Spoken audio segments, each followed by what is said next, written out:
नमस्कार, अपना सिटीज देख रहे हैं। मैं हूं जय शुक्ला। बिहार फिलहाल बाढ़ की त्रासदी झेल रहा है।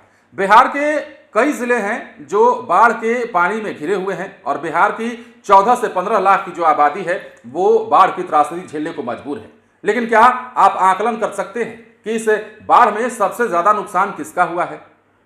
कर सकते हैं और बिल्कुल कर सकते हैं, क्योंकि ये समझने वाली बात है। बिहार में बाढ़ से और बारिश से सबसे ज्यादा अगर किसी को नुकसान हुआ है या होता है तो वो है अन्नदाता, बिहार के किसान। और इस बार जैसे इस बाढ़ ने बिहार के किसानों की तो कमर ही तोड़ डाली है। खासतौर पर उन इलाकों की हम बात कर रहे हैं जिन इलाकों में कोसी और गंडक का कहर बरपा है, जिन इलाकों में लगातार गांव के गांव डूबे हैं, जिन इलाकों में लगातार लोग विस्थापित हुए हैं और जिन इलाकों में सड़कों पर नावें चल रही हैं और उन इलाकों के घर जो है वो टूटते हुए नजर आए हैं। खासतौर पर जब खेती बाड़ी की बात आती है तो इन इलाकों की अगर फसल की हम बात कर लेते हैं तो पूरा का पूरा फसल तबाह हो चुका है और 350 करोड़ का नुकसान हो चुका है। यह नुकसान सिर्फ और सिर्फ किसानों की हम कर रहे हैं बात, मतलब बिहार में 350 करोड़ जो है वो पानी में बह गए हैं और बिहार में पूरी तरीके से हाहाकार मच गया है। अब ये 350 करोड़ कैसे बहे हैं, किस प्रकार बहे हैं और इस नुकसान की भरपाई क्या किसानों को सरकार कर पाएगी, ये बड़ा सवाल करते हुए हम आपको खबर बताते हैं और जानते हैं कि बिहार में आखिर ये कैसे हुआ है। बाढ़ की त्रासदी के बीच इतना बड़ा नुकसान आखिर किसान कैसे झेल पाएंगे?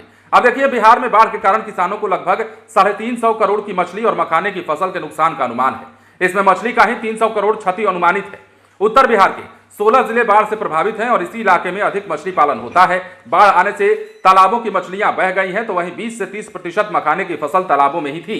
एक तरफ बाढ़ से मछली और मखाने की फसल को नुकसान हुआ है तो दूसरी ओर मछली बीमा योजना फाइलों में ही दौड़ रही है।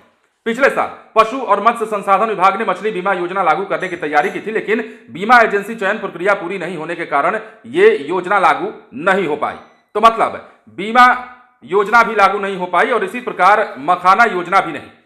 पिछले दिनों मखाना महोत्सव में सरकार ने इसे लागू करने का भरोसा दिया, लेकिन इस दिशा में कोई कारगर कदम नहीं उठाए गए। बाढ़ का पानी उतरने के बाद विभाग को मछली नुकसान की वास्तविक रिपोर्ट मिलेगी।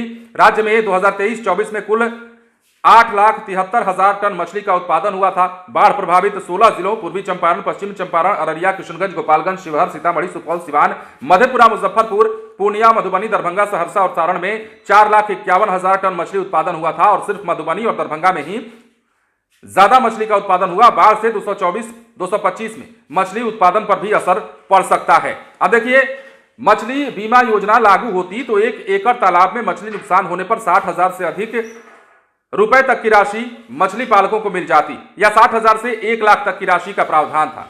मतलब प्रति एकड़ बीमा प्रीमियम राशि 4,000 रुपए देना था। इसमें किसानों को 2,000 रुपए प्रति एकड़ की दर से भुगतान करना पड़ा।